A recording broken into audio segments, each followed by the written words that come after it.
right, so for the hip flexor, again, just as a reminder, when you lean forward and push your hips back, right in the crease of the hip, you're going to place your hands and find the iliac crest, move inward by an inch, and then down by an inch, and then stand back up.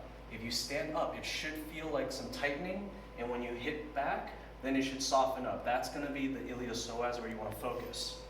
One side at a time, you're going to put the ball right on top, and what you want to do is lay down flat on top of it, bringing the other side knee high, and then resting on your elbows.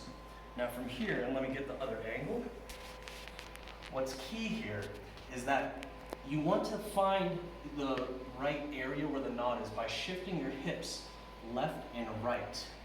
And when you approximately find the one tight spot, then you're going to either stay on top of it or you're going to just slightly make circular motions.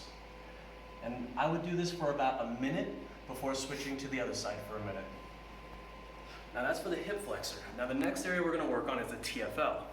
The TFL is on the outside of that iliac crest. So what we need to do again is find the iliac crest, go out and down by an inch. And in order for us to roll this, there's two ways. We can do the same thing where we lay flat. And for this one, you're going to want to mount 1 foot high so that you can control the amount of weight you're distributing.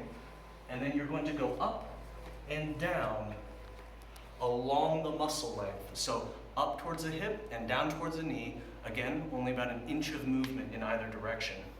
The easier way and the other way is sitting in the half W position. You're going to take the blade of your palm, chop right into the same spot, and kind of do circular motions until you feel about the right area. And approximately, it's going to be where you would find the pocket of your pants. If you want, you can use a lacrosse ball. Place it on top, and then push pressure into it, and be careful not to lean away. You want to keep yourself as upright as possible, and then massage in a circular motion in that area. And then you'll do the same thing for the other side. And for about a minute on each position.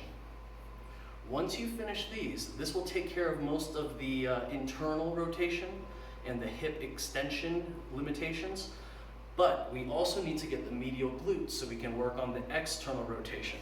And this one I think is pretty easy. You're just going to take the side of your butt and you're just going to get on top of it. And for this one, again, you start by finding the iliac crest. This one, you're going to go about 2 or 3 inches out, 2 or 3 inches down.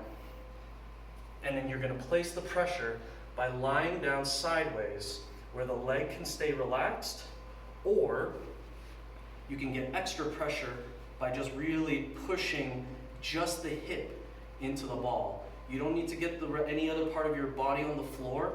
You'll see that my hips are actually not touching the ground. Can you lower the camera a little bit? So the only thing touching the ground right now are my feet, my hands, and then I'm sitting the weight of my glute on top of the ball.